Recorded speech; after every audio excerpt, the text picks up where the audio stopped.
En esta oportunidad vamos a grabar lo que correspondería a la práctica final para el semestre de la materia Historia Educativa Universal y Dominicana, con el maestro Rafael Arias Lara. Mi nombre es Jennifer Esquea, matrícula BI 6077. Estoy cursando el segundo semestre de Orientación Educación Académica. En esta oportunidad vamos a estar desarrollando 7 unidades que la vamos a ir desarrollando a continuación. La unidad número 1 trata la educación del hombre antiguo. En este caso vamos a hacer un breve resumen de la misma. La educación del hombre antiguo, podemos decir que la educación es el proceso mediante el cual se transmite conocimientos, valores y habilidades. La historia de la educación estudia cómo han evolucionado estos procesos a lo largo del tiempo. En la sociedad primitiva podemos decir que la educación era informar y se centraba en la transmisión de saberes prácticos y culturales a través de la observación y la imitación. Aníbal Ponce destaca que la educación en esta época estaba íntimamente ligada en la vida cotidiana y a la supervivencia. En cuanto a las civilizaciones antiguas, en Egipto, la educación se enfoca en la escritura y la religión.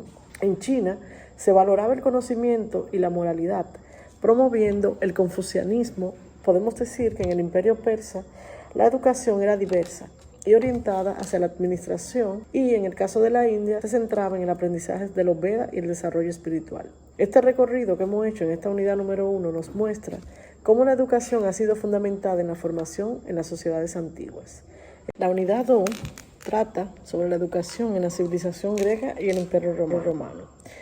La educación en la civilización griega se caracterizaba por su enfoque en el desarrollo integral del individuo, combinando el cuerpo y la mente. En Esparta, la educación era militarística y rígida, centrada en la disciplina y la fortaleza física. En contraste, en Atenas promovía un modelo más liberal, valorando las artes, la filosofía y la oratoria. Filósofos como Sócrates, Platón y Aristóteles jugaron un papel crucial en la educación griega. Sócrates enfatizaba el cuestionamiento crítico. Platón fundó la academia, donde se enseñaba filosofía y ciencias, y Aristóteles, discípulo de Platón, desarrolló un sistema educativo que abarcaba diversas disciplinas.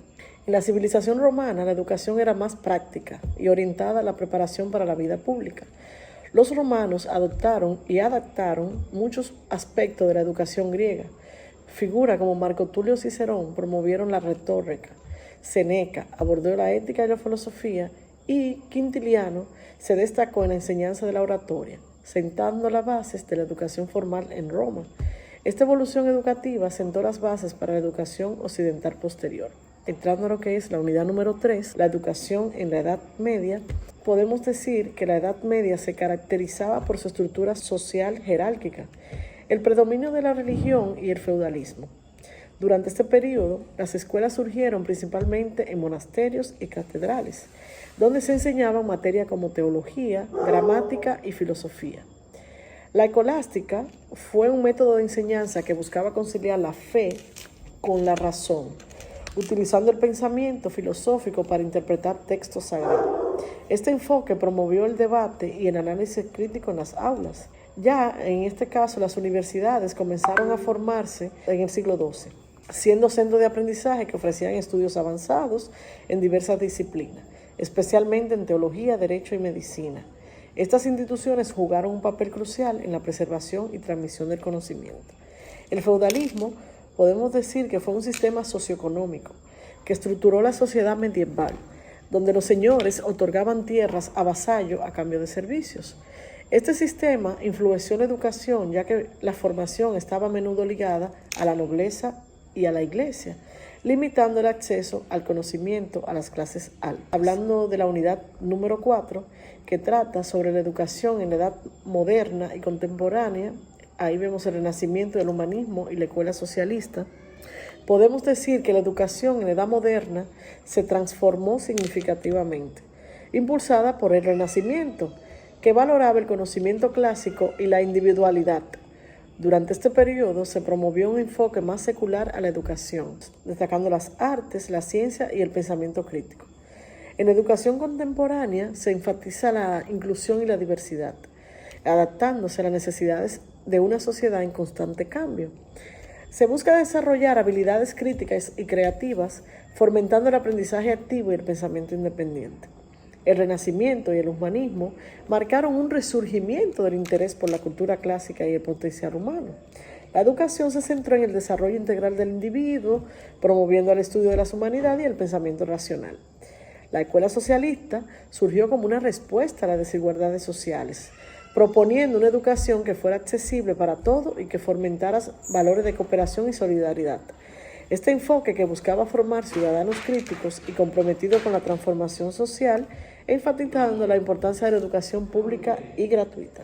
La unidad número 5, que trata sobre la educación en la época contemporánea, podemos decir que los principales precursores de la educación contemporánea incluyen a figuras como John Dewey, quien promovió el aprendizaje activo y la educación centrada en el estudiante; María Montessori, conocida por su enfoque en la educación infantil, que contribuyeron a repensar métodos pedagógicos y a enfatizar la importancia de la experiencia en el aprendizaje. El positivismo fue una corriente filosófica que surgió en el siglo XIX, defendiendo que el conocimiento debía basarse en la observación y la experiencia científica. Esta perspectiva influyó en la educación a promover un enfoque más empírico y racional.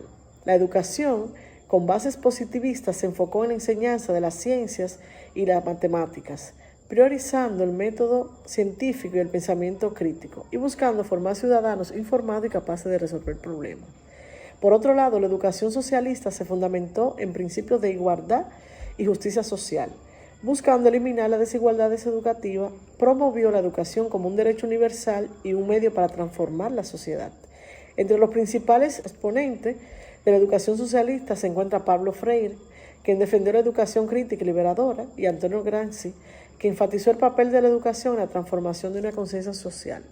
Ambos influyeron en la idea de que la educación debe ser un instrumento de cambio social. Arriesgando a la unidad número 6 sobre la escuela nueva, podemos decir que la escuela nueva es un movimiento pedagógico que surge a finales del siglo XIX como respuesta a los métodos tradicionales de enseñanza. Promueve ya un enfoque centrado en el estudiante, destacando la importancia de la experiencia, la autonomía y el aprendizaje activo, en contraposición a la memorización mecánica. Entre sus precursores, John Dewey impulsó la educación basada en la experiencia y la democracia en el aula. María Montessori desarrolló un método centrado en la autonomía y materiales didácticos específicos.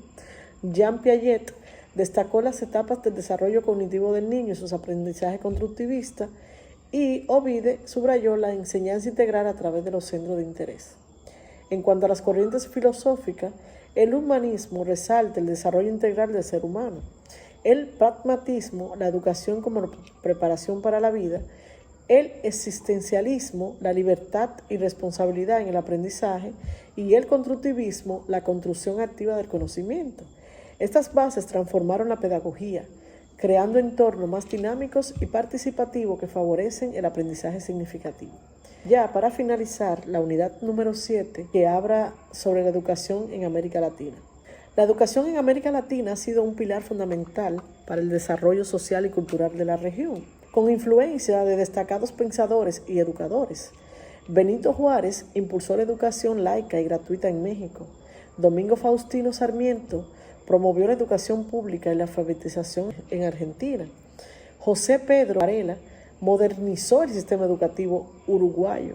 José Martín enfatizó la importancia de la educación para la libertad. Lorenzo Luciárraga desarrolló el concepto de escuela activa. Paulo Freire revolucionó la pedagogía con su enfoque crítico. Iván cuestionó los sistemas educativos formales. En la República Dominicana, la historia educativa incluye la creación de escuelas normales para formar maestros capacitados, fundamentales para la profesionalización de la enseñanza. Durante la dictadura de Trujillo, la educación estuvo marcada por la censura y el adoctrinamiento. El Plan Decenal buscó mejorar la calidad y cobertura educativa en años recientes. Eso fue en la época de 1990. Educadores como Eugenio María de Hostos promovieron la educación integral y humanista, mientras Félix Evaristo Mejía y Salomé Ureña lideraron la formación de maestros. Ercilia Pepín fomentó la enseñanza en las mujeres, y para finalizar, Juan Pablo Duarte destacó la importancia de la educación en la construcción de la nación. Hasta aquí nuestro video de nuestra práctica final.